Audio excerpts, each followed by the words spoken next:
soon. Actually, we haven't. Oh, there we go. Okay. All right. So anyway, okay, well, Jess, thank you very much for having us here. And Kathy, again, thank you very much for supporting Global Thoughts. It's been, I think, 1 year now. It's been a lot of fun. And thank you to Martin, who I've known for several years. We met in Cuba a number of years ago, or a cubata, I think, or two.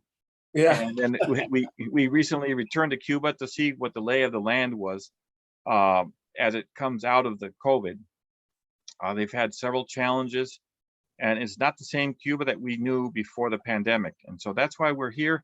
This is just going to be like a simple conversation, very informal cafe type conversation, just to give some information about Cuba. So we're going to go to the next slide here. And did we lose Jess? Is she still there? yeah, she's still there. Oh, okay. Oh, it's this one. Okay, so we'll get started here. Again, thank you to our host Jess for coming here and joining us. And Jess, why don't you tell us a little bit about yourself, because you've had a good background in international education. Oh, thank you. Well, I have done work with ISA, International Studies Abroad, before, working with their global ambassador team. We had a group of 100 plus students across, actually it's more closer to 300 students, but I managed 100 of those students on the western half of the United States.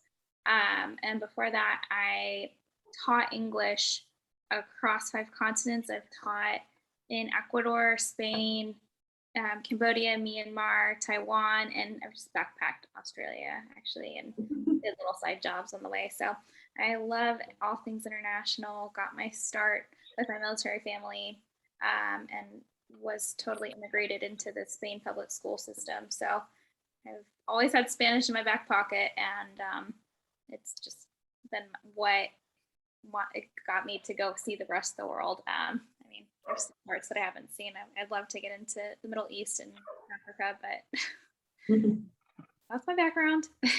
Great. And Kathy, tell us a little bit about yourself. Sure. As Tom mentioned, I'm at Nazareth College. I think I gave a presentation to incoming students this morning, and I had to think back. I think I've been here about 12, 13 years at Nazareth in the International Studies Office. My job primarily is working with Nazareth students who want to actually have an international experience. It could be a semester-long program, or it could be a short-term program during winter break, spring break, or our summertime.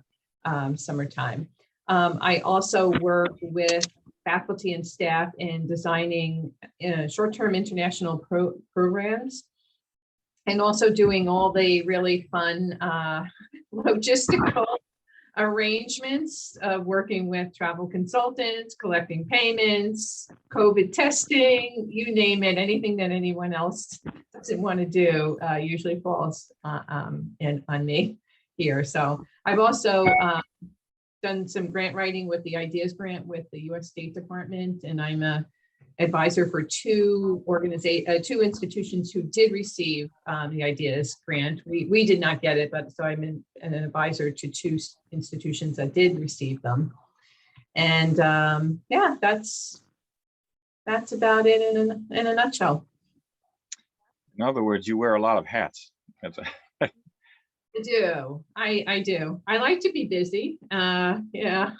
And yeah, so as you can imagine, it was quite an impact. Well, COVID impacted all of us. And as I was talking to students this morning, they're seniors, and they're going to be incoming students to Nazareth.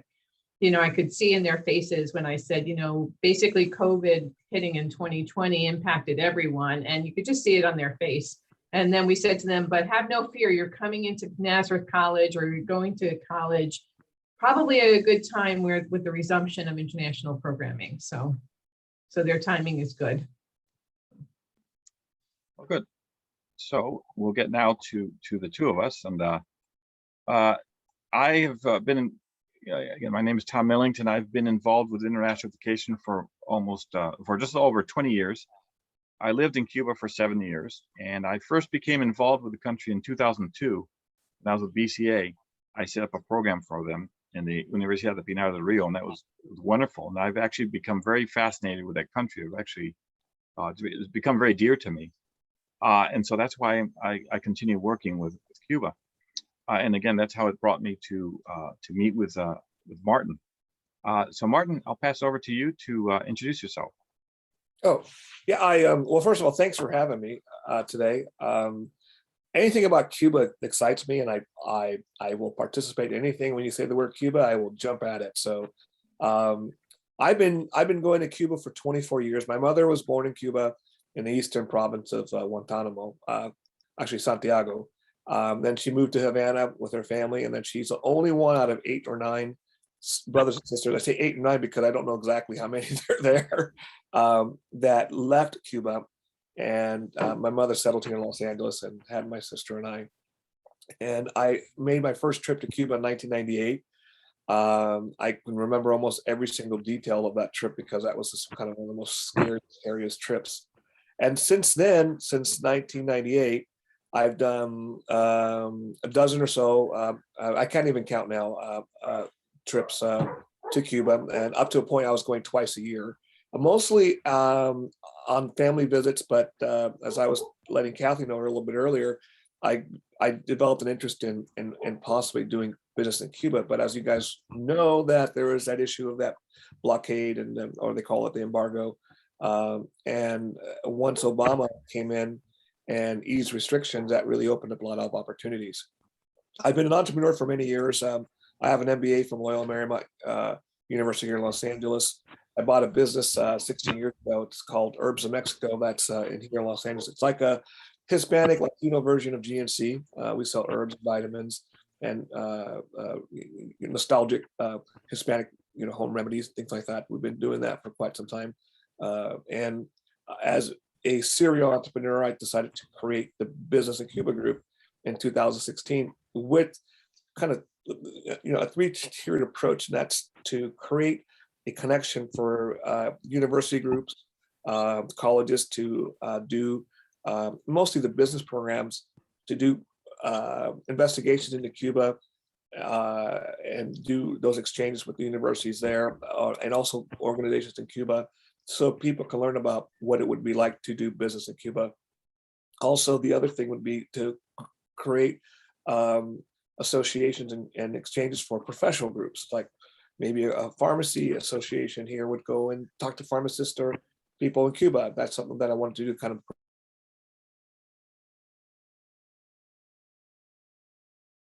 and some kind of lineage to help businesses in the U.S.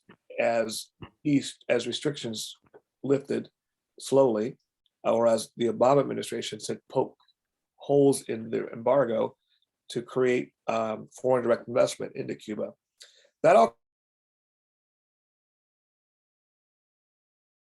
it kind of put us back to where we just may want to just bring groups to Cuba. Even that's become a bit of a challenge. But that's really what I've been doing for the love of that country. It's kind of my mother's, homeland. She never got back to Cuba. I lost her, 22 years ago, but she was never able to go back. I lost 3 aunts during pandemic in Cuba. So this last trip with Tom, I was visiting grave sites to visit them. And there's a lot of insight from that trip, not just from a personal standpoint, but also from a business perspective, to kind of share with you folks as to what we saw in Cuba. As Tom was pretty much right, it's become a very different Cuba, but people are so resilient there. And that's really what I think we'd like to talk about today. Thanks, Martin. I just wanted to add, that quote that we have there from E.E. Cummings, the American poet: "All ignorance toboggans into know and trudges up to ignorance again." And I think that is really particularly relevant with Cuba, because so many Americans are ignorant of Cuba, and they make the same mistake of really listening to the hardcore right-wing Cubans in Miami. So I think what we're saying is important. The program providers that run programs in Cuba, that's vitally important, because it's not just about presenting the message, it's reiterating the message, hammering it home several times until people really understand what Cuba is. And unfortunately, many Americans don't. I make this as a joke, but it really isn't that much of a joke. For many Americans, they think Cuban history began in 1959 with the triumph of the revolution, and that's not true. There's an ample history, and Americans, I think, really, if we want to improve relations, they need to get to know Cuban history beyond 1959. Now, with that being said, let's go to the presentation. Again, we already spoke about us, what we do. Abroadia focuses its study abroad programs in Cuba and in South America.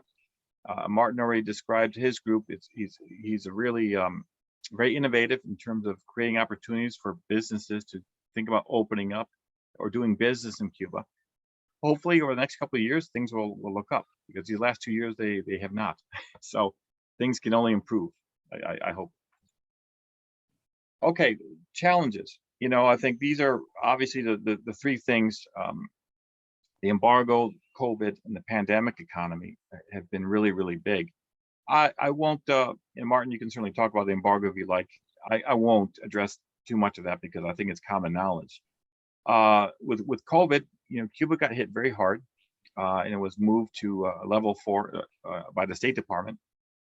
Do not travel to Cuba because of the COVID, the problems they had with COVID and there are other struggles. But they are coming out of it now. And the issue now is the inflation. You're going to see it's just under 80% in Cuba, and that is huge. And Martin, I think, can share some of his insight, what we saw when we went down there. Martin, is there anything you'd like to add about any of these topics? Well, just to make one comment about the embargo, because I think people, and I actually had a dinner with 4 business people who want to go to Cuba, and for the purpose of transparency, that's going to be my first group to take to Cuba, probably in October. They were very. Tom said it really eloquently. These gentlemen were very naive to what Cuba really is like. They kind of had the Ricky Ricardo kind of mentality, and they were, and let me tell you, they were joking and they were doing the Scarface jokes on dinner, and it was, all fun and games, but I had to really tell them it's just completely different. It's a different experience when you go to Cuba. It has nothing to do with what you see on in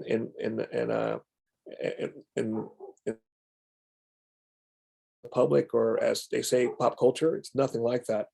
The embargo, I just want to mention that it will take an act of Congress to actually eliminate the embargo, because it was solidified during the Clinton administration and the Helms-Burton Act, just to make sure we were going to test ourselves before we left. There was some confusion about testing at the airport. We could go get into more details about that. So we weren't too concerned, because actually the high rate of vaccinations that were required by the Cuban people really kind of just eliminated and mitigated that concern for us. We were prepared for it, but we weren't really, we didn't really find that much of a concern there. As the inflation was such an incredible experience to see people waiting in lines of 16 to 20 hours just to get, and this is what they were telling us, 2 pieces of chicken and a bottle of cooking oil. And then they weren't allowed to go back until 2 weeks later to buy that same thing again. So we saw long queues and lines in Cuba that I've never seen before, that people were waiting in line overnight. They would start at 1 in the morning and they would not get their product until 4 in the afternoon. And even they were waiting sometimes 12 hours and they would run out. So they would wait for 12 hours and come out empty-handed. And that was a common occurrence in Cuba. However, if you do have hard currency, which we can get into more of those details, you were able to go into their dollar stores to purchase the goods in those stores. Even those stores had long queues. And I don't know if you want to get into a little bit more of those logistical issues there going to Cuba now. If you wanted to do that, Tom, to discuss that, or you're on mute there, so. So can't hear you, Tom. Oh, I'm sorry. So I'll just keep. Can everyone hear Tom? No, we can't hear Tom.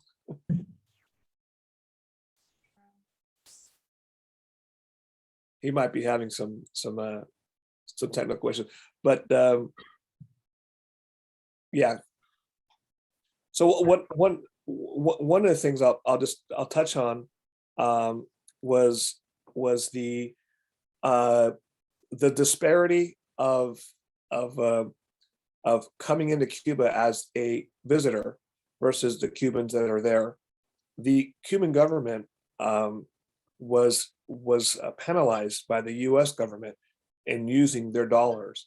So what ended up happening is, in the international market, Cuba is allowed to purchase food and medicine from the U.S., and the majority of the chicken that's in Cuba comes from North Carolina, and the majority of the pork and soy products come from the southeastern agricultural states. So, but the only way that Cuba can purchase them is through hard currency. But the U.S. made, and again during the Trump administration, it penalized the Cuban government. So the Cuban government eliminated the use of U.S. dollars in Cuba. So you will have a system in Cuba that works off of the dollar, but does not accept the dollar, which again, it's I call it the Alice in Wonderland effect. How deep down the rabbit hole you want to go, Alice, because it gets even crazier in terms of what you end up seeing and how to navigate money in Cuba. So the dollar is not accepted in Cuba, but Cubans want your dollar, and they will give you a black market exchange rate of 4 times the amount of that, so they can use that dollar to leave Cuba, purchase goods, and then come back. The euro is also at the same level. Now, the euro and other hard currencies, such as the Canadian dollar, the Mexican peso, the sterling, or the pound, is highly valued in Cuba as well, for the specific purpose of one card. It's called the MLC. In Spanish, it's called the Moneda Liberada Convertible, or the Liberated Convertible Currency. The Liberated Convertible Currency is a system that was created by Cuba during the pandemic to be able to collect hard currency for the Cuban government and eliminate cash transactions. All cash transactions have been eliminated in Cuba. So when you go to their dollar stores, you actually have to use this Liberated Convertible Currency card, which is like a debit card. So for you to actually use that card, you have to deposit hard currency into that account. So someone who comes in euros, and if I were to give my family member or friend 50 euros, they'll take that 50 euros and they'll deposit it into the account with this MLC card. And they're able to go to these dollar stores and buy shampoo and buy cooking oil and buy cans of tomato paste and so forth. That experience, when Tom and I got there, just really put us and set us back, because the tourist or the visitor that arrives in Cuba has to purchase one of these cards to do any types of transactions. So we went to a bank, and they said, we don't sell it here. We went to currency exchange locations. They were closed because they weren't offering anything there. So we had to drive all the way back to the airport, and there was a stall there that we were able to purchase an MLC card for a foreigner to use. It cost $5. They allowed you to purchase a $100, $200, $500, $500 equivalent dollar card, but you had to pay it in euros or Canadian dollars or Mexican pesos. So to add more confusion to that, that's the only place we were to find it. So I went ahead and I purchased one for $200, and they said, well, it's going to cost you 185 euros. So I gave them I gave them actually 200 euros, and they gave me change back in in Cuban money, which was, they didn't give me back the euros, they kept the euros. They said, if you purchase a $500 MLC card, it would cost you 450 euros, and they give you the 50 euros back in the Cuban pesos denomination at the government exchange rate. Now, keep in mind that the black market gives you 4 times that exchange rate, so you're getting the government exchange rate. So we went ahead and purchased that card, And now that card isn't like a regular debit card when you purchase, because it doesn't give you the balance. So you had to track the balance yourself on I use my notepad on my phone to track the balance to make purchases. So that was a challenge. So the issue with just any type of transactions, folks, in Cuba was always a challenge, because we had to ask, how can we pay here?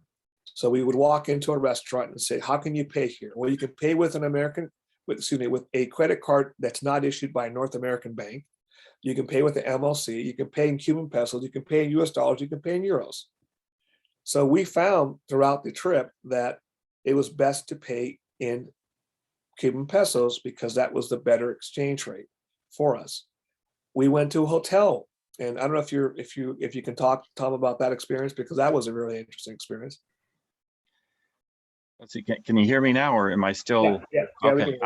Sorry, I've just had technical problems here, but I could hear you, and that was an excellent presentation, Martin. I mean, that captured succinctly what we had. And to Martin's credit, he doesn't really go over how hard this was for him to get all this information, because it's not easy in Cuba. Nothing's really easy there. But the MLC was really a big deal. You know, we went to the Packard Hotel, which is a new 5-star hotel in Old Havana. Beautiful, but very expensive. And this is the issue that you're going to have in Cuba, is someone will tell you one thing, and then someone will tell you something else.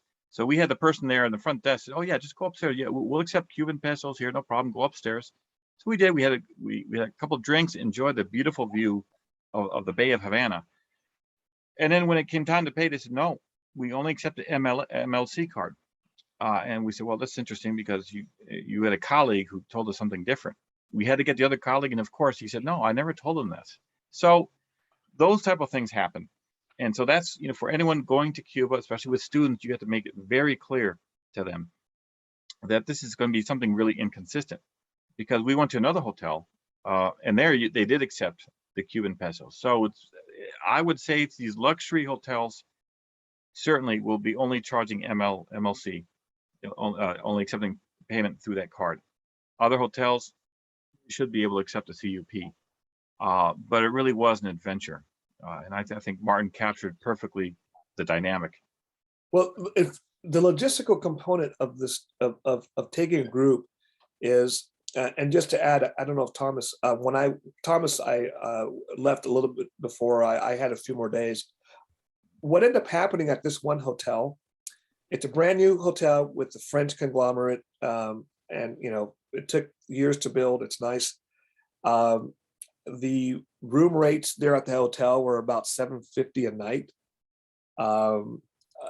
That's just outrageously expensive in Cuba, in my opinion. But that's what they charge, and that's what they do. What ended up happening is these MLC cards, there's 3 types of them. There's one for foreigners, like myself and Tom, we were there. We have to purchase one, and there is an expiration, and it's non-refundable. There is a MLC card for Cuban nationals and residents that accept the hard currency, and there's one that is a CUP Cuban pesos card. So again, they're moving away from cash transactions, and they're more going towards these types of debit type cards. Now, the Cuban nationals that have the MLC hard currency card and the peso card, they're able to have an app and check their balances. So they don't have a problem with that. At this one hotel, when we asked how you could pay, we were given a list of what we can do. I had Cuban pesos and I had the MLC card. Now, imagine when you have a group there and you're told you can't pay in a certain way. Luckily, I had the MLC card and I paid. We were misinformed because we were told you can pay in CUP and Cuban pesos, but with one of those 2 MLC cards that are issued to Cubans. So what I did, after Tom left, I got one of my friends, and he and I went back to that hotel, and I gave him money to deposit in his Cuban pesos account, because I wanted to see if that was true that you can pay. So we went up to the same place Tom and I were, had a drink, and then we paid in Cuban pesos with his card. So you can pay it with pesos, but with a card. Other hotels you can pay with cash. So it was just one of those things where logistically we were going through that particular challenge. I don't want to beat this too much, but I think it's important to know how to figure out how to pay for things. And if you were to engage in a hotel, or I recommend is staying in Airbnbs or casa particulares. Those I just read an article about Airbnb, how Airbnb transformed the private homes in Cuba. Currently, there's about 20,000 listings in Cuba for Airbnb. And there is some challenges in terms of payment. It takes a few months to get the payments to the individuals. I actually booked 2 Airbnbs when I was there in Cuba just to kind of see how that was working out. It worked out really well. But a lot of the homeowners and the people who rent out rooms really want you to try to say, next time, just go through me directly. I'll reserve it for you, and then you pay. So that was one of the interesting kind of results out of that. But the transportation is always a challenge. One thing I noticed on this trip was a lot of people weren't out and about in the evening. I remember driving on a Sunday at 5 o'clock to dinner, and there was hardly any cars on the road from my experience. So there was a lot less transportation on the weekends. So if you have people that are going, they're going to stay on the weekends, they're going to have a difficult time finding transportation. But during the week, it seems to be okay. There are private drivers, there's public transportation, but maybe during COVID, I don't know if you remember seeing that, Tom, that we didn't see that many buses out there even into the evening. So people were always, even friends and family were telling me that, the transportation has been a challenge just to get around Havana. We rented a car, so we didn't have a problem with that, but other people say they would have a problem with transportation. But housing is not a problem. Housing is pretty, it's, especially now, housing is pretty easy, affordable. Some of the casa particulares, the Airbnbs, were going about $50 a night. So housing, again, was something that was pretty easy. The other thing that was interesting was gasoline was really inexpensive. If you put the conversion into your head, it was really inexpensive to us. Modes of communication, to get a phone line was pretty easy. Communication was actually a lot more accessible. It was very easy to get a data package. So 4G was pretty available and across the island and in Havana. So there was not a problem communicating with people back home using WhatsApp or other applications for communication. So that actually was the first time in 24 years that I was actually able to communicate with my family back home, and my wife was able to call me on Messenger, what have you, and it was no problem. It was not like that before. So there was 3 advantages in this last trip. Meals were inexpensive, communications was accessible, and just to pay for transportation if you had a rental car was cheap. Those are the three things that I wanted to kind of talk to you about. Let you guys know that there was some benefit to it. But going through the obstacles of actually this last trip with Tom, it taught us how to maneuver through it. And now we have our notes, we have our experiences. So if we were to take a group to Cuba, I think we can pretty much manage and handle that. And I'll just leave it for questions now if you guys have questions. I just wanted to add something to that, just touching on what you said, Martin. The inflation rate there is 77, just under 78%. So that explains, some of the advantages for foreigners to go there. You get a really good, economically, it's really nice. But the big thing, as we both saw, is that you end up with a lot of bills. You see that picture there, where Martin paying a dinner, it'll look like he has a book there, and that's a big issue. Right now, Cuba was just recently moved back from level 4 to level 3. So that's good. I think this should allow more people to travel. Although many universities are now insisting that students go abroad only in countries that are level 2 or level 1. So that still is a challenge. We'll have to see about that. Something else I was just reading about, and we're just commenting before the program, is that the sanctions that the U.S. government and other countries are applying to Russia does affect indirectly Cuba. Keep in mind that a lot of Cuban cars, a lot of products come from Russia. So for car parts, they need to get them from Russia. Now they can't because of the sanctions. So this is something that's going to affect them for a long time. So it's good that the world is united in taking action against Russia. Certainly, I support that. But people need to be mindful that there is an indirect effect that is affecting Cuba here. I do want to go back one more thing, just to talk a little bit about Cuban COVID. Cuba has really done very well here. As of just a couple of days ago, it has administered over 35 million doses of the COVID vaccine. Keep in mind that Cuba's total population is 11 million people. So that's a percentage rate of about 156%. So they're doing very, very well there. If you look at that, only 48 infections per 100,000 people. That's very good. So they're doing much better. They're at 8% of the peak. Other countries, I think Brazil was at 15% of peak, and it's falling. So there's a downward trend in terms of the number of COVID cases and severity, and that's also a very good thing. And then I want to go back to this, and then certainly we'll open this up to questions. Yeah, it was a good trip for both of us. I think it was hard to see what Cubans are going through, and I think Americans don't see this. The thing I completely agree with Martin is I went with a friend at night. He took me in his car, and I was stunned by how dark it was. Every light on all the street lights were off, and it was never like that before. And it's just really, really sad to see. And I just think people in the States don't realize it. I've talked to people who said we need to keep the sanctions on Cuba. That's how we get change. Like, well, we've had sanctions for over 60 years and it hasn't really done anything. The only people who are really suffering are the Cuban people.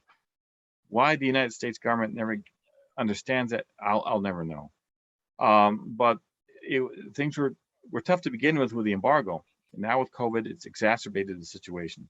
Martin and I both went with 2 suitcases full of medicines, ibuprofen, toothpaste, shampoo, things that many Americans take for granted, but they really have a scarcity of these things in Cuba. And I'm also thinking about going back to Cuba soon, hopefully with another suitcase to deliver these items because people really, really need them. And so that's basically all we had to say. This was basically just an informal cafe type conversation about Cuba. But Kathy, Jess, do you have any questions, or Martin, any other comments? Love to hear questions or comments about. What impact has the current situation had on the school system, like both on the primary school level, high school, and up into higher ed? Well, that's a good question. I think that the issue is what I've seen is right now they're still all doing classes remote. They're experimenting with hybrid classes now because there's a shortage of masks, and that's what you need in terms of going back to in-person classes. You need masks and things like that. So it's an issue, and another thing to keep in mind is they don't have the same ventilation that we do in the States in terms of air conditioning units that can circulate the air. So that is an issue. So they're experimenting with it. I just read recently that they have a wonderful night entertainment place called the Fábrica de Arte is about to open up, and that is a huge place for young people to go to. They actually hit about 1,000 people on weekends there. They're opening up, so things are getting better there. But the issue is just lack of masks, lack of medicine. It's always a challenge, and so that's why I'm always going to ask anyone who comes with me or any program that sends students to Cuba that they bring some medication with them, because certainly masks, hand disinfectants, things like that. It's important, and I always tell people, I said, look, people are hard on Cuba, but there's some places here where I live in upstate New York where Cuba does a much better job of contact tracing than they do here in the States, and it's we all know how that is sometimes. But children are slowly going back to school. We'll have to see how things go. And some universities, not all the students at University of Havana, for example, are going back. Still hybrid, the hybrid form. So we'll see. But if Cuba continues to trend in terms of really managing COVID better, I don't see. I don't think it will be long before all the students return to campus. A lot of students they were trying to do this online version of what we were able to do. And fortunately, a lot of Cubans have mobile phones. So a lot of kids were doing their assignments and they were getting class instructions through the mobile phones in Cuba.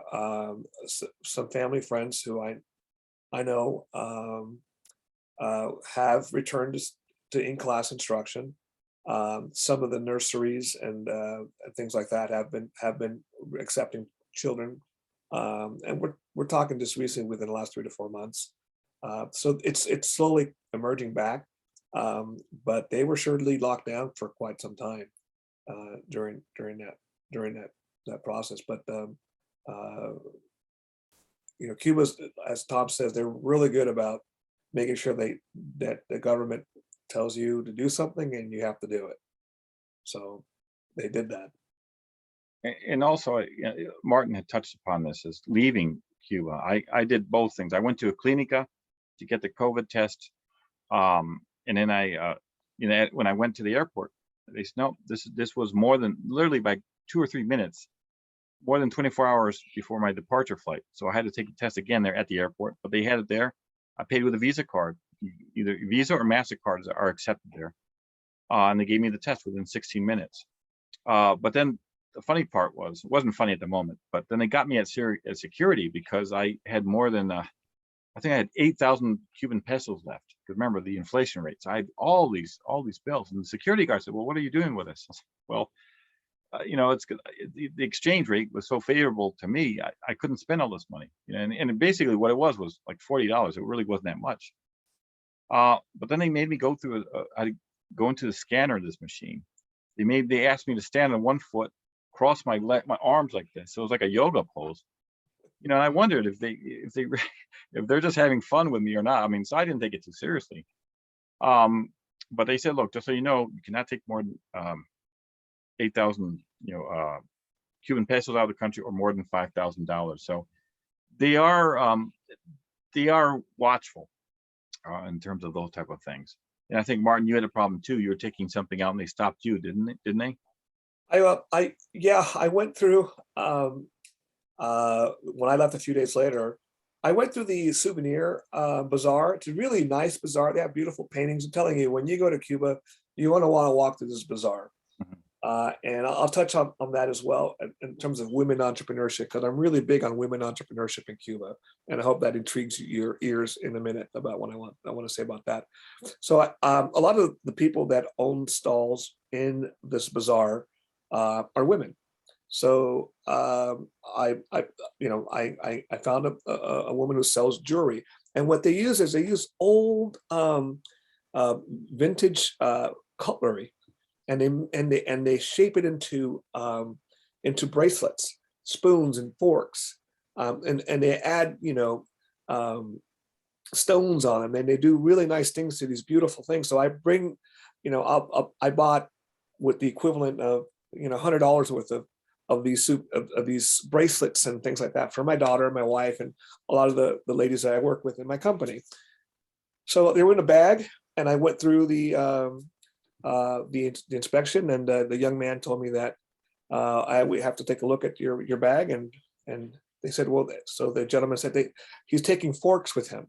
Well, these forks are twisted into a bracelet, and the supervisor came over, and she looked at the young man that she's supervising. She says, these are bracelets, they're okay. And then they apologized to me, and they let me go on my way.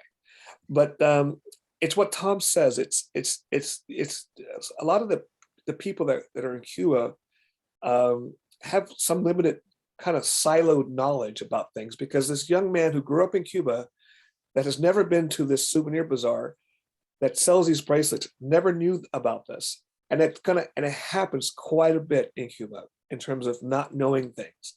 So, and I wanted to touch really quickly on women entrepreneurship in Cuba, because for the last 8 years, I've been supporting women businesses in Cuba by bringing them things from my store. One of them has created soaps in Cuba using essential oils. And I sell a lot of essential oils in my store. So I would bring a packet of essential oils, lavender oil, rosemary oil, tea tree oil, and they would create soaps with these oils. So I would donate them to them, and I would every time I would go, I'd bring 30 bottles of essential oils that would last them until the next trip, and it helped grew their business. But do you know what happened with that couple? They had a successful soap company that they actually expanded into like a Bed Bath and Beyond, where they did salt and lotions and things like that. They left Cuba, and now they're here in Los Angeles because they couldn't find supplies in Cuba. They struggled with supplies in Cuba, and they made the decision to leave Cuba on July 11th. Now, you know what happened on July 11th, the protests. They made that decision there because they saw a different side of Cuba that they said, we can't raise our son here. So they left. So now they're here, and they're waiting their 1 year to be able to be allowed to stay here permanently as residents. So even successful entrepreneurs are having challenges there. There's another group of women that run a spa, a spa in Cuba, and I've been bringing them essential oils as well. And during the pandemic, they actually had to stop doing massages and facials and things like that. So the essential oils that I brought them, and I brought them a ton of essential oils and products, they actually use those essential oils to create candles. So they convert their business and they start selling candles. And do you know how I found out about what they did? Is I saw them on an NBC report, and I saw a picture of my friend, online. I'm thinking, wow, this is her name is Sune. This is Dr. Sune, because she's also a chiropractor. And I saw her. I'm like, oh my God! So she used the oils that I brought her, and she converted and adjusted her business to sell candles. And they survived the pandemic selling candles. And of course, this last trip, I brought them a whole bunch of essential oils again. So I'm very big on supporting women in entrepreneurship in Cuba, because I've encountered that there's a lot of people that are willing to do certain things, and it's wonderful to be able to do that. So I just really wanted to kind of express that interest that I have there over the long term, that I want to do that. And again, I'm slanted more towards developing more business opportunities for people in Cuba to have that independence and what have you. And hopefully when we bring groups there, you can kind of see that, and that's really a very positive exchange to have with people who are really trying to make it on their own. That's actually very inspiring, Martin. So it's good. I hope you can keep supporting these entrepreneurs. And I have a feeling we'll be seeing more there in Cuba. So that's something to keep an eye on. Yep. So I don't know, Jess, do you have any questions? Well, so I previously was working with refugees in Texas, and if you're using Spanish, like, you're mostly gonna be working with Cuban parolees. So I probably had 80% Cuban parolees, and then maybe 15 to 17% were victims of human trafficking after that. And I always hear about the side of like why they've made the trek, and if they get across the border here in the United States, we do have a law where they do become residents after a year, and they're a Cuban parolee for that first year. As we figure out, like, because a lot of times they just cross the border, like, what's going on? Is your paperwork okay? If you get your paperwork stolen in Mexico, then like, you're really stuck. But how do you support the people in Cuba without supporting the practices that are making people leave in the first place? Great question. Yeah. That's a great question. It's actually written in the Office of Foreign Asset Control's regulations under the 12 categories without a formal visa to go to Cuba. One of them that was pulled back from the Trump administration was people-to-people exchange, which was what was the majority of the reason why Americans were traveling to Cuba during the Obama administration. The other one is humanitarian and also support for the Cuban people. So if you go under support for the Cuban people, you're able to actually rent a room in a person's house, eat at a private restaurant, and just engage in people who own their own business privately. That is not hard to do. That's actually very easy to do. So you book an Airbnb, and actually even these Airbnbs, when you go on it, which I would encourage you to go on there, and you'll see a hacienda that you could rent 8 rooms for about $1,000 a night. That's about $125 per person, give or take, and it's beautiful. And that's support for the Cuban people, because you're actually paying the person who owns that home, not the government. So and keep in mind, when I went with Loyola Marymount's executive MBA group in 2016, their focus was to study tourism in Cuba and compare it to also Costa Rica, to do the two type of infrastructures. Obviously, Cuba is lacking in infrastructure in terms of tourism, in terms of the capacity for occupancy, for room occupancy. So the Cuban government allowed a lot of people in Cuba to create their own Airbnb type casa particulares. So that was able to help with the capacity in Cuba with the emerging or the expected surge in tourism. Jamaica gets far more many tourists than Cuba has ever received, but Cuba was crawling and inching up that number every single year.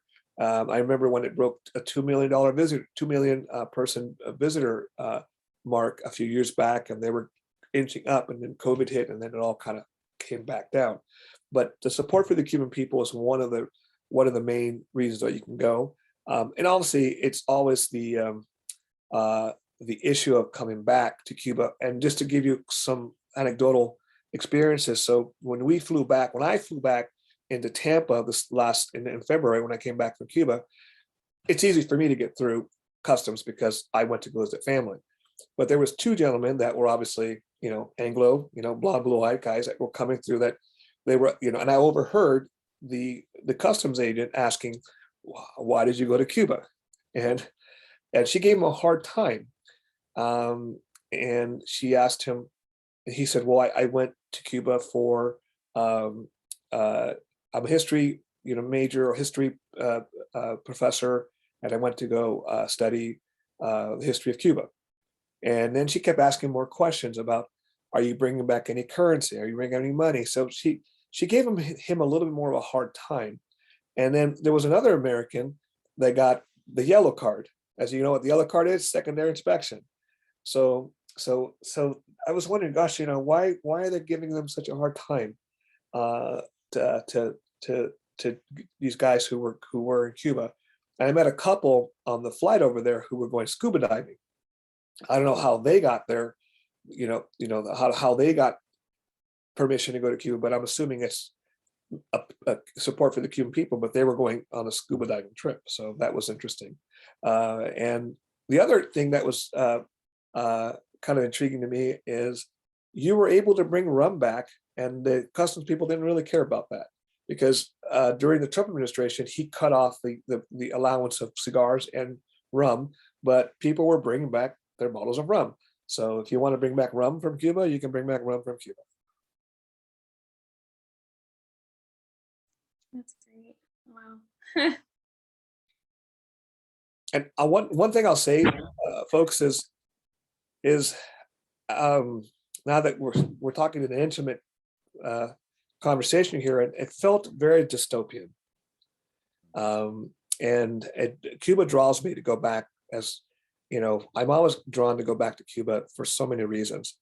But this last trip had felt that kind of that dystopian kind of feeling, because Tom and I were able to go eat dinner in terms of our purchasing power in a restaurant that was a private restaurant. And then, you're driving down the street and you see long lines for people trying to get chicken and cooking oil. it was very hard to see. And I had a lot of people who I reunited with after 3 years, friends and family, who saw me, and they were crying in my arms. And that was really hard to see as well. So Tom wants to go back. I want to go back. Again, the Cuban government sometimes tends to enact certain regulations based on, it's more reactionary. I like to think of it's more reactionary because of what happens, and they, you have to follow what they do, and it ends up being a situation where, okay, before you weren't allowed to do this, now you are. And I'll give you an example.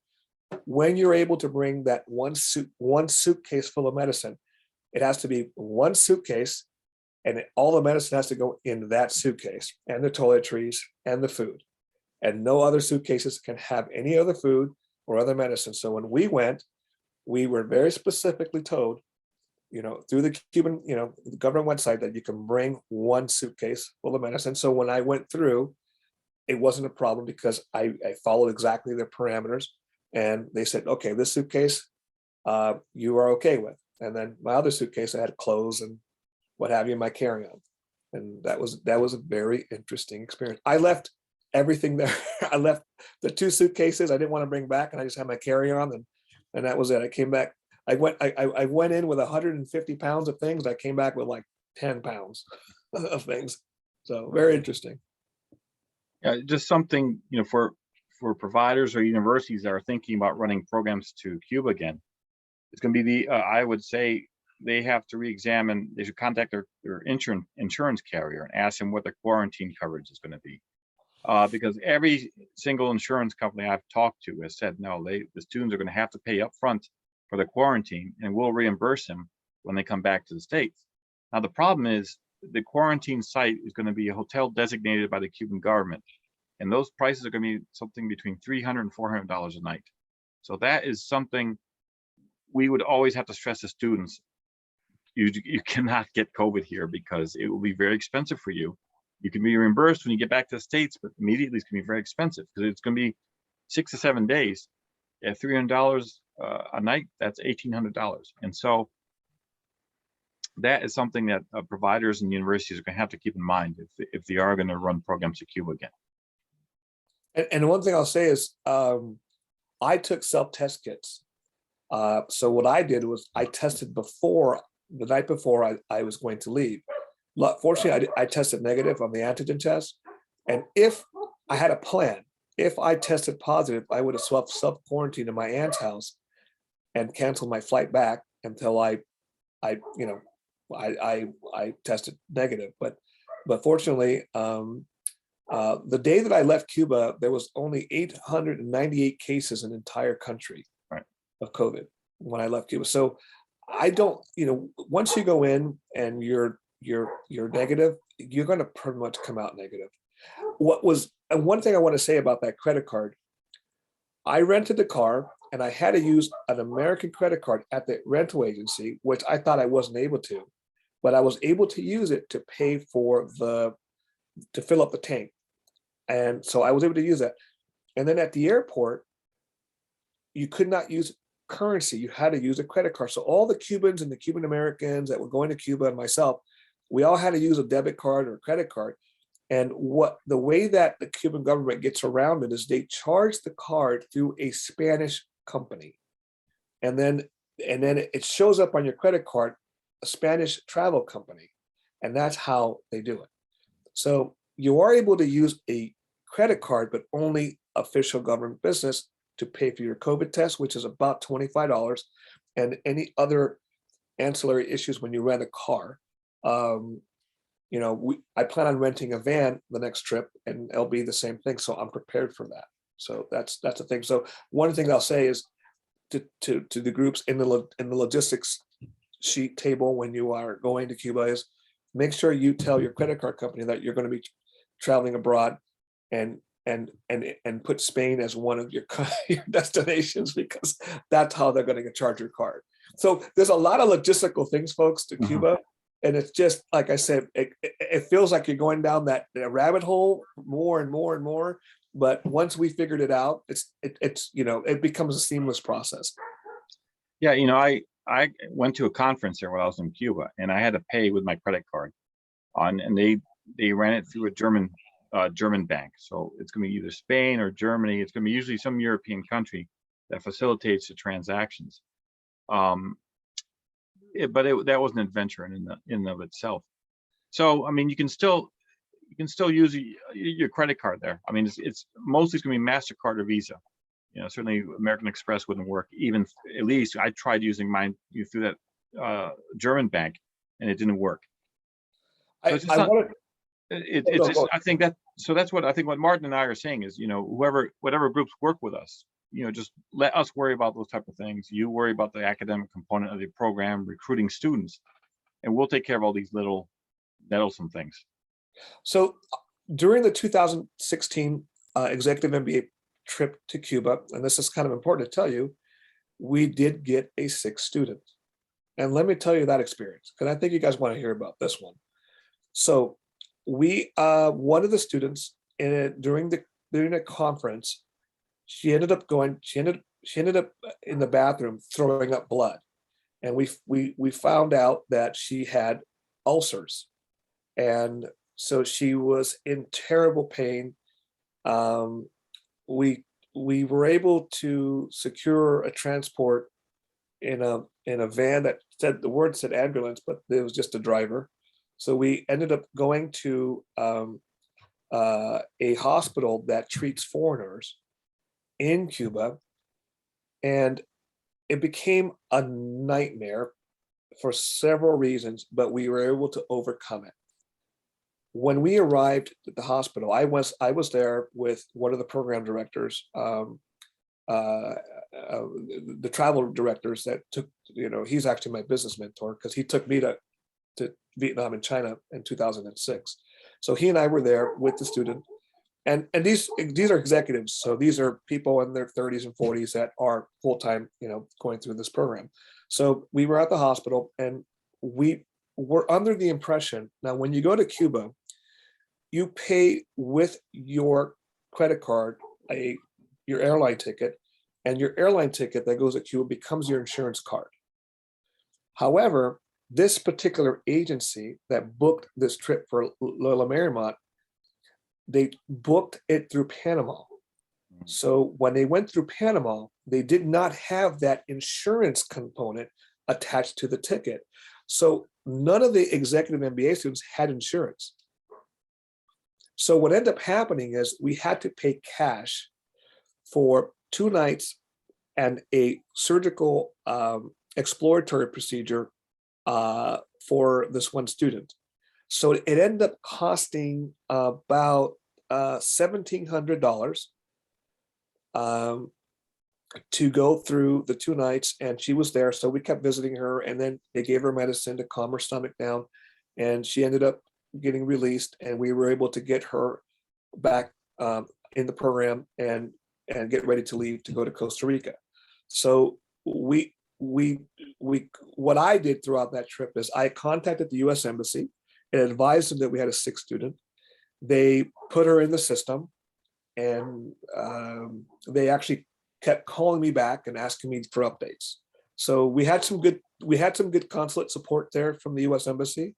So that was very positive. And then we advised them that she was feeling better. And then one of the things that we could have easily done was purchase a ticket from Havana to one of the Florida airports, either Miami, Fort Lauderdale, or Tampa. We could have gotten her out of there within 45 minutes, but she was hospitalized. So that was a very interesting experience. And it showed us that anytime you go and take a trip, we have to make sure that the ticket is purchased from a US-based destination to Havana, which includes that particular insurance component to it, because you have to save your Southwest stub. And when you present at the hospital, that is your insurance. So that was a very interesting experience for us. Well, just to piggyback on that, what we used to do is, for semester students, that insurance will cover you, the airline ticket will cover you for 30 days. But then after that, you can purchase your own insurance for $3 CUCs, $3 a day, through an insurance provider there. So, there are a lot of different ways to cover anything like that. If, God forbid anything happens there in Cuba. But the bottom line is you have very good professionals. Health professionals are excellent, top-notch doctors. And like I said, as Martin just said, leave that to us. We'll handle all these programs for you, these problems for you. We'll minimize them. Just focus on getting students and designing the programs, and we'll take care of the rest. See, Kathy, anything else? Jess? I can't think of anything. Okay, well, that's fine.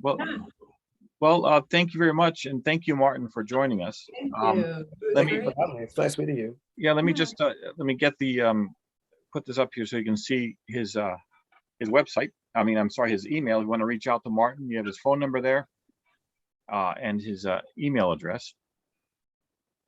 And I put a photo there of Obama, a nice poster there, because he was a big hit when he visited in 2016, and so you see these posters all over the place. And then I'd like to thank you all again, Martin. Thank you for joining us for this, and thank you, Kathy. Thank you, Jess, for having this happen.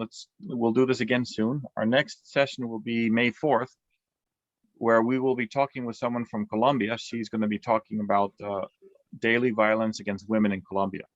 So, and it will be in Spanish, translating to English. So if you want to work on your Spanish, that's perfectly fine. Please join us then. But I'll certainly send you the information for that. Okay. So thank you very much. Thank you, Kathy. Thank you, Jess. And thank you very much, Martin. I appreciate it. It's a pleasure meeting you, Jess. It's the same here. Thank you so much. Okay. Have a good rest of your day. Likewise.